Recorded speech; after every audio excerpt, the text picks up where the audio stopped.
क्या आप जानते हैं कि 90% स्टार्टअप्स पहले 5 साल में फेल हो जाते हैं? या फिर 85% लोग अपनी नौकरी से खुश नहीं हैं, लेकिन उन्हें पता ही नहीं कि इससे बाहर कैसे निकला जाए।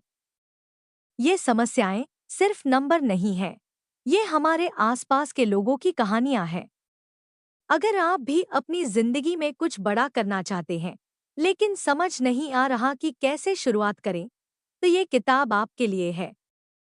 The diary of a CEO सिर्फ एक किताब नहीं है, ये एक गाइड है जो आपको सिखाती है कि कैसे जीवन और बिजनेस में सफलता पाई जाए, भले ही आपकी शुरुआत कितनी भी मुश्किल क्यों न रही हो। चलिए, आज हम इस किताब की कहानी को भावनाओं और सीखों के साथ जानते हैं। अध्याय 1।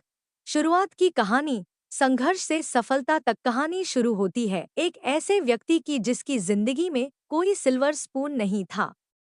उसने गरीबी देखी, असफलताओं का सामना किया और कई बार हार मान लेने का मन बनाया, लेकिन उसने हार नहीं मानी। ये अध्याय हमें सिखाता है कि असफलता सफलता की पहली सीढ़ी है। अगर आप भी अपनी जिंदगी में किसी मुश्किल दौर से गुजर रहे हैं, तो ये अध्याय आपको बताएगा कि कैसे हर समस्या एक अवसर है।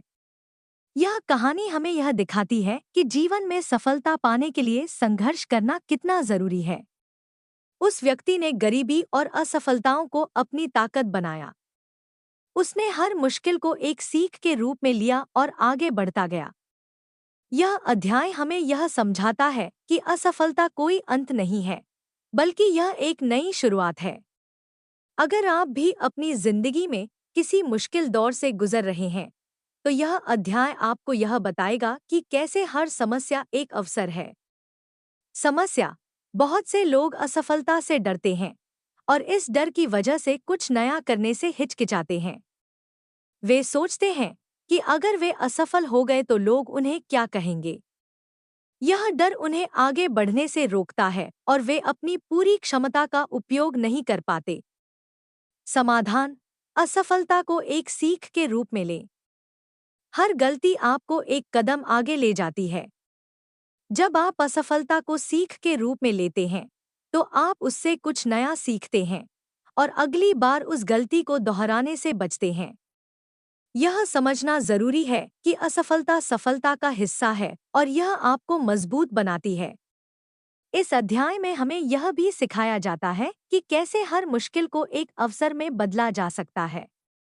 जब आप किसी समस्या का सामना करते हैं, तो उसे एक चुनौती के रूप में लें और उससे सीखें। यह आपको न केवल मजबूत बनाएगा बल्कि आपको सफलता की ओर भी ले जाएगा। असफलता से डरना बंद करें और उसे अपनी ताकत बनाएं। यही इस अध्याय का मुख्य संदेश है। अध्याय 2। लीडरशिप का सच। टीम को कैसे संभालें। एक अच्छा लीडर बनना कोई आसान काम नहीं है। इस अध्याय में बताया गया है कि कैसे एक सफल सीईओ ने अपनी टीम को प्रेरित किया और उन्हें एक परिवार की तरह जोड़े रखा। ये अध्याय उन लोगों के लिए है जो अपनी टीम को लेकर परेशान हैं या जिन्हें लगता है कि उनकी टीम उनके साथ नहीं है। लीडरशिप सिर्फ आदेश देने या काम बांटने का नाम नहीं है। यह एक कला है जिसमें टीम के हर सदस्य को समझना, उनकी भावनाओं को महत्व देना और उन्हें प्रेरित करना शामिल है। इस अध्याय में एक सफल सीईओ की कहानी है जिसने अपनी टीम को न सिर्फ एक साथ काम करने वाले लोगों के रूप में देखा, बल्कि उन्हें एक परिवार की तरह जोड़े रखा। उसने यह समझा कि टीम के सदस्यों की खुशी और संतुष्टि ही कंपनी की सफलता की कुंजी है। यह अध्याय उन लोगों के लिए है जो अपनी टीम को लेकर परेशान हैं या जिन्हें लगता है कि उनकी टीम उनके साथ नहीं है। अक्सर लीडर्स को लगता है कि उनकी टीम उनके निर्देशों का पालन नहीं कर रही है या वे पूरी तरह से प्रेरित नहीं है। इसका कारण यह हो सकता है कि टीम के सदस्यों को लगता है कि उनकी आवाज नहीं सुनी जा रही है या उन्हें महत्व नहीं दिया जा रहा है। समस्या। टीम में एकता की कमी और कर्मचारियों का डिमोटिवेट होना। जब टीम के सदस्यों के बीच एकता की कमी होती है, तो वे एक दूसरे के साथ सहयोग नहीं करते और काम की गुणवत्ता प्रभावित होती है। इसके अलावा जब कर्मचारी डिमोटिवेट होते हैं तो वे अपना सर्वश्रेष्ठ प्रदर्शन नहीं कर पाते और कंपनी की प्रगति रुक जाती है। समाधान: टीम के साथ खुलकर बातचीत करें, उनकी समस्याओं को सुनें और उन्हें महत्व दें। एक अच्छा लीडर वह होता है जो अपनी टीम के सदस्यों की बातों को ध्यान से सुनता है और उनकी समस्याओं का समाधान करता है। जब टीम के सदस्यों को लगता है कि उनकी बात सुनी जा रही है और उन्हें महत्व दिया जा रहा है, तो वे अधिक प्रेरित होते हैं और बेहतर प्रदर्शन करते हैं। इस अध्याय में यह भी बताया गया है कि कैसे एक लीडर अपनी टीम को प्रेरित कर सकता है। टीम के सदस्यों को उनके काम के लिए प्रोत्साहित करना, उनकी उपलब्धियों को मान्यता देना और उन्हें नई चुनौतियों के लिए प्रेरित करना एक अच्छे लीडर की पहचान है। जब टीम के सदस्यों को लगता है कि उनका योगदान महत्वपूर्ण है, तो वे अपना सर्वश्रेष्ठ प्रदर्शन करते हैं और कंपनी की सफलता में योगदान देते हैं। इस अध्याय का मुख्य संदेश यह है कि एक अच्छा लीडर बनने के लिए सिर्फ काम करना ही नहीं, बल्कि टीम के साथ जुड़ना और उन्हें प्रेरित करना भी जरूरी है। जब आप अपनी टीम को एक परिवार की तरह देखेंगे, तो वे भी आपके साथ मिलकर काम करेंगे और कंपनी की सफलता में योगदान देंगे। अध्याय 3: भावनाओं का प्रबंधन। खुद को कैसे संभालें। एक सीईओ होना सिर्फ बिजनेस चलाना नहीं है, ये खुद को चलाना भी है। इस अध्याय में बताया गया है कि कैसे तनाव, चिंता और भावनाओं को मैनेज किया जाए। ये उन लोगों के लिए है जो अपनी मेंटल हेल्थ को लेकर परेशान हैं या जिन्हें लगता है कि वो अपनी भावनाओं को कंट्रोल नहीं कर पा रहे हैं। एक सीईओ की जिम्मेदारी सिर्फ कंपनी को चलाने तक सीमित नहीं होती। उसे अपनी भावनाओं, तनाव और चिंता को भी मैनेज करना होता है। यह अध्याय हमें यह सिखाता है कि कैसे हम अपनी भावनाओं को समझें और उन्हें कंट्रोल करें। जब आप अपनी भावनाओं को समझते हैं, तो आप उन्हें बेहतर तरीके से मैनेज कर सकते हैं और अपने काम पर फोकस कर सकते हैं। यह अध्याय उन लोगों के लिए है जो अपनी मेंटल हेल्थ को लेकर परेशान हैं या जिन्हें लगता है कि वो अपनी भावनाओं को कंट्रोल नहीं कर पा रहे हैं। अक्सर लोग तनाव और चिंता की वजह से अपने काम पर फोकस नहीं कर पाते और उनकी प्रोडक्टिविटी प्रभावित होती है। इसका कारण यह हो सकता है कि वे अपनी भावनाओं को समझ नहीं पाते और उन्हें मैनेज करने का सही तरीका नहीं जानते। समस्या: तनाव और चिंता की वजह से काम पर फोकस न कर पाना।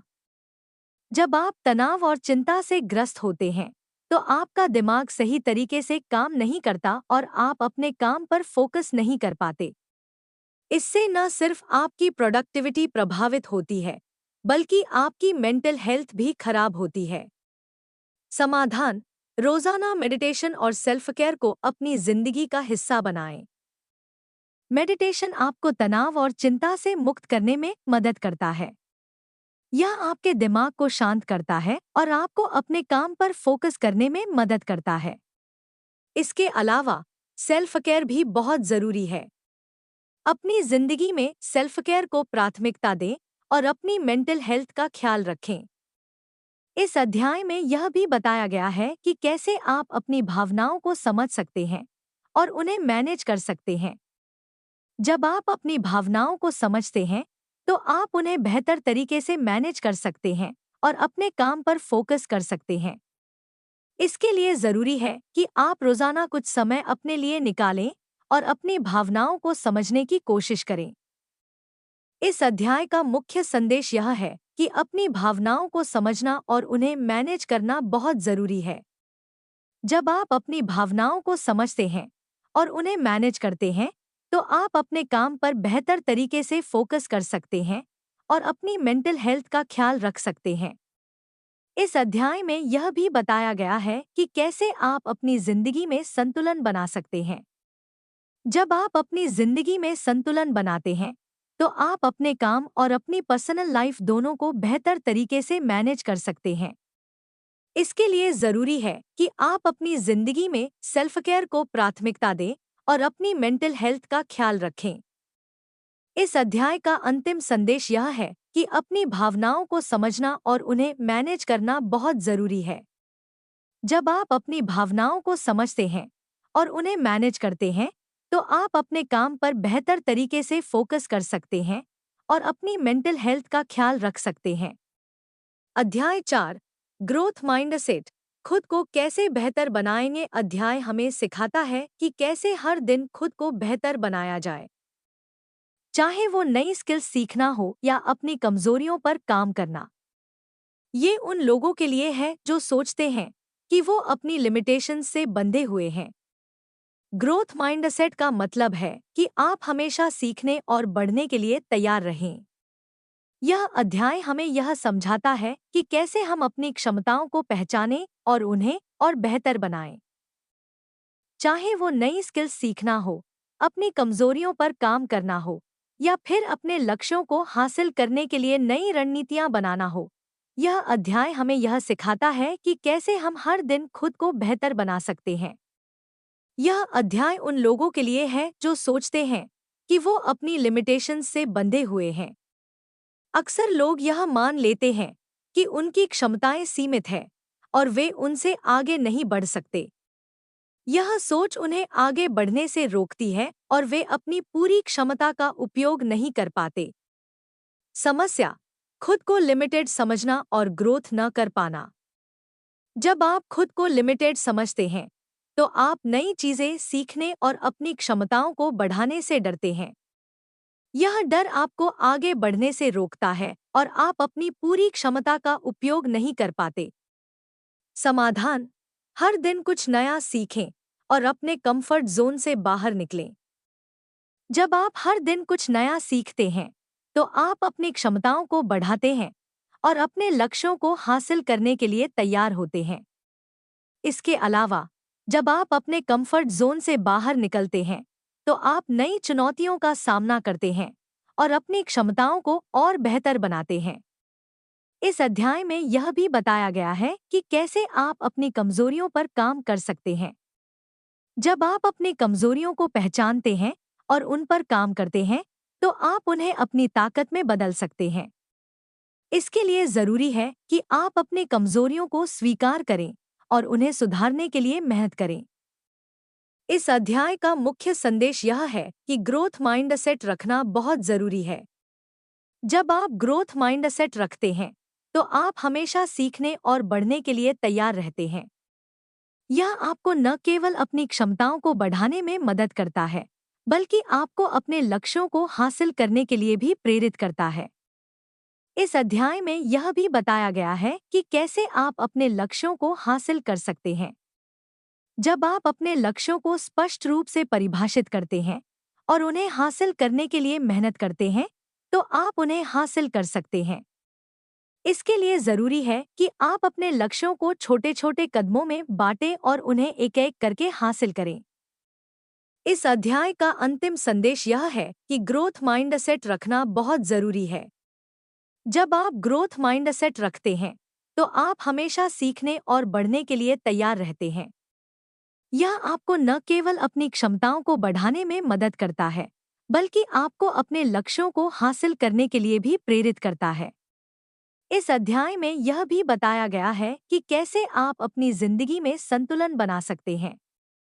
जब आप अपनी जिंदगी में संतुलन बनाते हैं, तो आप अपने काम और अपनी पर्सनल लाइफ दोनों को बेहतर तरीके से मैनेज कर सकते हैं।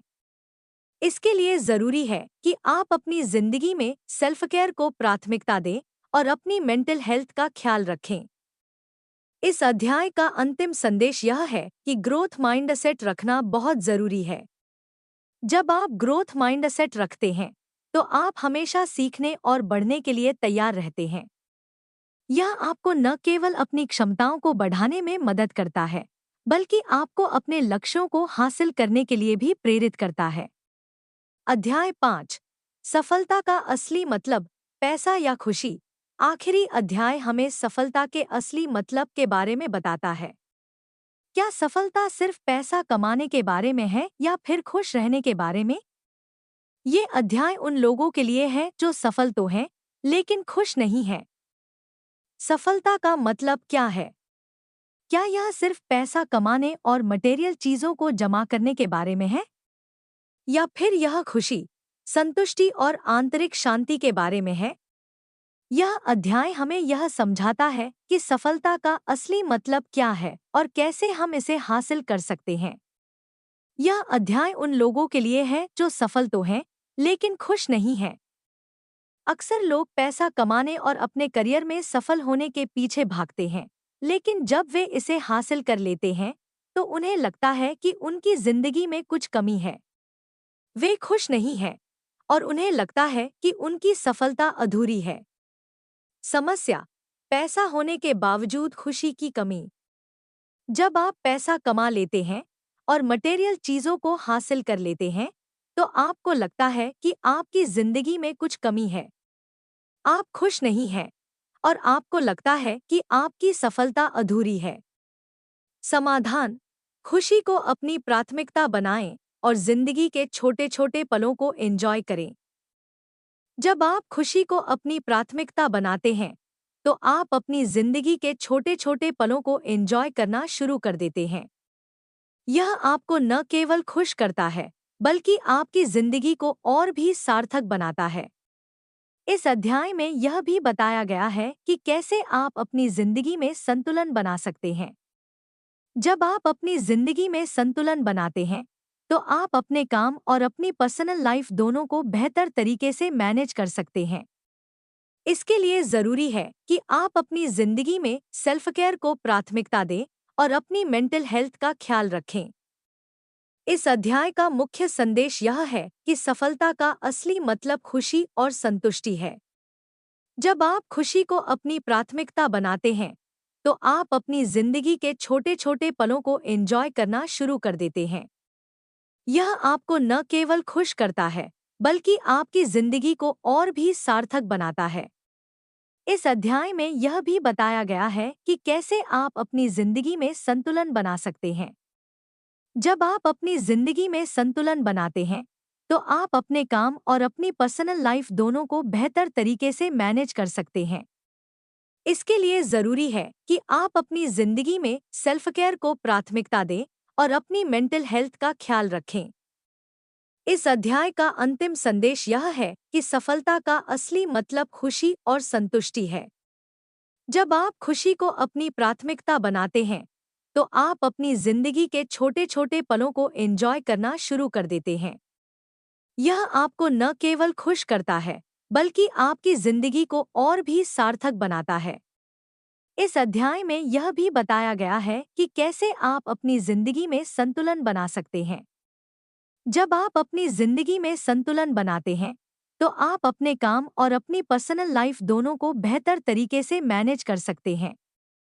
इसके लिए जरूरी है कि आप अपनी जिंदगी में सेल्फ केयर को प्राथमिकता दें और अपनी मेंटल हेल्थ का ख्याल रखें। इस अध्याय का अंतिम संदेश यह है कि सफलता का असली मतलब खुशी और संतुष्टि है। जब आप खुशी को अपनी प्राथमिकता बनाते हैं, तो आप अपनी जिंदगी के छोटे छोटे पलों को एंजॉय करना शुरू कर देते हैं। यह आपको न केवल खुश करता है, बल्कि आपकी जिंदगी को और भी सार्थक बनाता है। The diary of a CEO सिर्फ एक किताब नहीं है, ये एक जीवन शैली है। ये किताब आपको सिखाती है कि कैसे आप अपनी जिंदगी और बिजनेस दोनों को बेहतर बना सकते हैं। अगर आपको ये समरी पसंद आई हो, तो कमेंट में ज़रूर बताएं कि आपको इस किताब का कौन सा हिस्सा सबसे ज़्यादा पसंद आया। और अगर आप चाहते हैं कि हम अगले वीडियो में किसी और किताब का समरी लेकर आएं, तो उसका नाम भी कमेंट में लिखें। आपके कमेंट्स हमें और बेहतर कंटेंट लाने के लिए प्रेरित करते हैं। धन्यवाद।